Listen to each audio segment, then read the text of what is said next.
Top 10 interesting facts. First, స్పష్టమైన మరియు సులభమైన భాష వాడండి. సంక్లిష్టమైన పదాలు లేదా వాక్యాలు నివారించండి. సులభమైన మరియు నేరుగా ఉన్న భాష వినియోగదారునికి సూచనను సులభంగా అర్థం చేసుకోవడంలో సహాయపడుతుంది. సెకండ్, ఆజ్ఞాత్మక వాక్యాలు వాడండి. ఆజ్ఞలు లేదా అభ్యర్థనలు సాధారణంగా ఆజ్ఞాత్మక భాషలో ఇచ్చేవి, అంటే మీరు అనే భావం అర్థం చేసుకోవడం అవసరం. ఉదాహరణకు, దయచేసి కూర్చోండి లేదా కత్తి మూసివేయండి. థర్డ్, స్పష్టంగా చెప్పండి. మీరు ఇచ్చే సూచన ఎంత స్పష్టంగా ఉంటే అంగీకరించడంలో అంత తక్కువ సందిగ్ధం ఉంటుంది.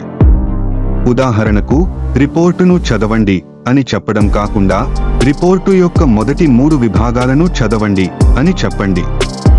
4, క్లిష్టమైన పనులను విడిగా విభజించండి.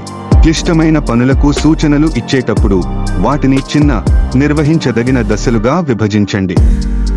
ఇది వినియోగదారునికి అనుసరించడం సులభం చేస్తుంది. 5, క్రమం ప్రకారం ఇవ్వండి. సూచనలు తీసుకునే క్రమంలో ఇవ్వాలి. అడుగడుగు దశలను లేదా మొదట, తరువాత, చివరగా వంటి పదాలు ఉపయోగించడం చాలా సహాయపడుతుంది. 6, వినయంగా మరియు ఆత్మీయంగా ఉండండి. ఆజ్ఞలు ఇచ్చినప్పటికీ దయచేసి మరియు ధన్యవాదాలు వంటి వినయపూర్వక పదాలను ఉపయోగించడం మంచి వాతావరణాన్ని సృష్టించగలదు. ఉదాహరణ, దయచేసి ఉప్పు ఇచ్చి చేయండి. 7, అవసరమైతే సందర్భాన్ని ఇవ్వండి. కొన్నిసార్లు ఒక చర్య అవసరం అని చెప్పడానికి ఆ చర్య యొక్క ప్రాముఖ్యతను లేదా కారణాన్ని వివరణ ఇవ్వడం మంచి మార్గం. 8, అర్థం చేసుకున్నారా అని తనిఖీ చేయండి. సూచనలు ఇచ్చిన తర్వాత వినియోగదారు అవి అర్థం చేసుకున్నారో లేదో తనిఖీ చేయండి. మీకు ఈ దశలో అర్థమయ్యాయా లేదా మీకు వివరణ అవసరమా అని అడగండి. 9, దృశ్య సహాయకాలను వాడండి.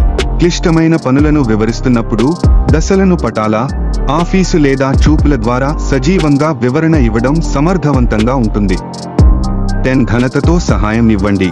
ఎవరికైనా సూచనలను అనుసరించడంలో కష్టం వస్తే మీరు సహాయం ఇవ్వండి.